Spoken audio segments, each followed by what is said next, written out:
اور پھر بزنس کے اندر اگر آپ بزنس شروع کر بھی دیتے ہیں تو لوگوں کی قوت خرید جو ہے وہ کم ہو چکی ہے. کیا آپ کو بزنس کریں گے تو وہ لوگ آپ کے پاس آ کے وہ جو بھی آپ بیچ رہے ہیں کیا وہ آپ سے خریدنے کے لیے آئیں گے؟ کیا وہ لوگوں کی قوت خرید وہی رہی؟ آپ حقیقت دیکھیں جا کے وہ قوت خرید نہیں رہی.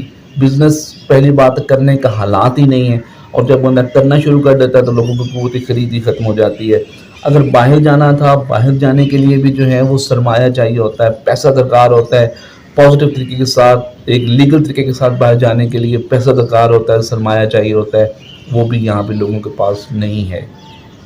تو اس کے بعد اگر میں یہاں پہ مثال دوں کہ ایک جو ہے وہ روزگار کا جو ہے وہ راستہ اگر میں بتاؤں کہ اسکول ٹیچنگ کی جابس تھیں، وہ آپ اس کی مثال اگر دی جائے تو 8 سال ہو گئے آپ نے اسکول میں ٹیچرس بھرتی نہیں کیے.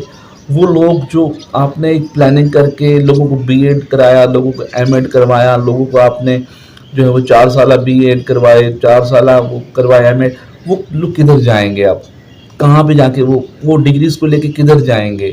تو نوکریاں نہیں ہوں گی. جب بزنس کے مواقع نہیں ہوں گے، باہر جانے کے مواقع نہیں ہوں گے تو نوجوان نے گلیوں میں ہی بیٹھنا ہے. نوجوان نے جو ہے وہ آوارہ گردی کرنی ہے. تو وہ خود سوچیں کہ وہ نوجوان جو ہے وہ کیا کرے گا. اب اس کے بعد ایک اور اگر چلیں کسی ہاتھ سے ایک صورتحال ہوا کرتی تھی کہ چلیں لوگ ایک عام آدمی کا بچہ جو ہے وہ غریب آدمی کا بچہ جو ہے وہ پڑھ لیا کرتا تھا. گورنمنٹ سکولز تھے، فیس نہ ہونے کے برابر تھی، کتابیں ان کو فری مل رہی تھیں، لوگ چلے پڑھ لیا کرتے تھے. وہ چلے ایک شعور کی دولت ان کے پاس آ جاتی تھی. باقی چلے دولت ان کے پاس نہیں، شعور کی دولت آ جاتی. کچھ بندہ پڑھ لکھ لیتا تھا. چلے جو پڑھا لکھا بندہ کوئی کسی طریقے سے کوئی اپنا روزگار چلا سکتا ہے. لیکن آپ نے اسکولوں کو آؤٹ سورس کر کے، اسکولوں کو پرائیویٹائز کر کے آپ نے جو ہے وہ راستہ بھی بند کر دیا.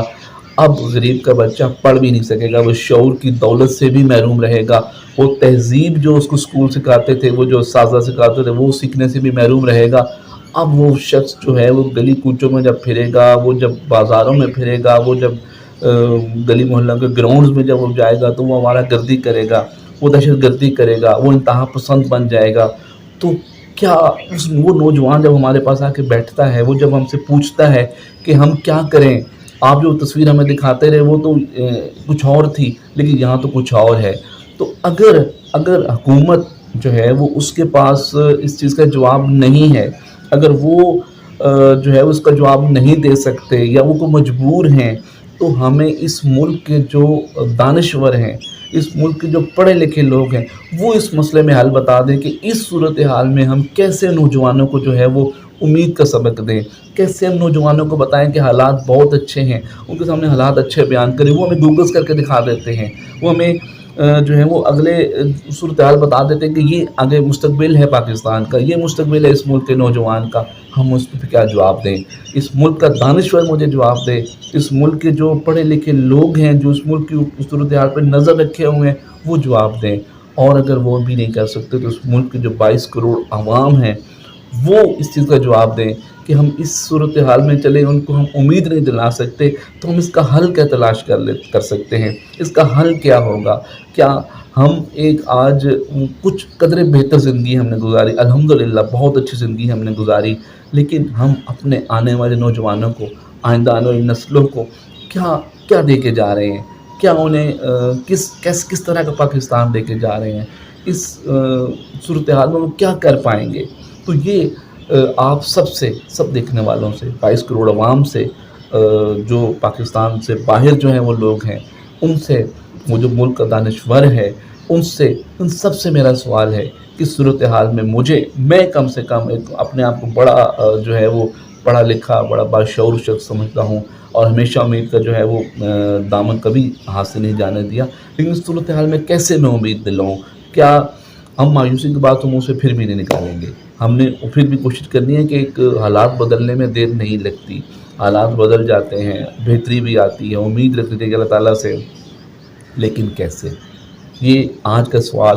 آج ہم اس سوال پہ آپ کو چھوڑ کے جاتے ہیں کہ آپ سب ہمیں بتائیں آپ سب بتائیں کہ اس کا حل کیا ہوگا، اس صورتحال میں ہم کیا کر پائیں گے، لیکن وہ دلائل کے ساتھ ایسے جواب دیں جس سے جو ہے وہ عملی طور پہ جو اس ملک کے اندر اطلاق جس کا ہو سکتا ہو، جو قابل عمل ہو، وہ حل بتائیے گا۔ اس ساری صورتحال کے باوجود ہمیں اپنے اللہ پہ بہت بھروسہ ہے، اللہ تعالیٰ پہ ہمیں پورا یقین ہے کہ اللہ تعالیٰ ان حالات کو بہتر کرے گا۔ پاکستان جو ہے اس کے حالات اچھے ہوں گے، یہاں پہ روزگار کے مواقع انشاءاللہ تعالیٰ پیدا ہوں گے، لیکن فی الحال ہم یہ امید صرف اللہ تعالیٰ سے لگا سکتے ہیں۔ حالات تو اللہ تعالیٰ نے ٹھیک کرنے ہیں، لیکن وہ لوگ جو ذریعہ بن سکتے ہیں، وہ جو ارباب اختیارات ہوتے ہیں، وہاں پہ لوگوں کو ہوش کے ناخن لینے ہوں گے، سوچنا ہوگا، اور وہاں پہ کوئی نہ کوئی ایسے حل تلاش کرنے ہوں گے صورتحال میں، اور ہم سب کو ایک ملک، ایک قوم ہو کے سوچنا پڑے گا، تو تب کہیں جا کے جو ہے وہ ہم کسی رستے پہ نکلیں گے، ورنہ فی الحال جو ہے وہ اس صورتحال میں تو ہم کوئی اچھی تصویر نہیں بیان کر سکتے۔ اللہ تعالیٰ ہم سب کو حامی ناصر ہو۔ اللہ حافظ۔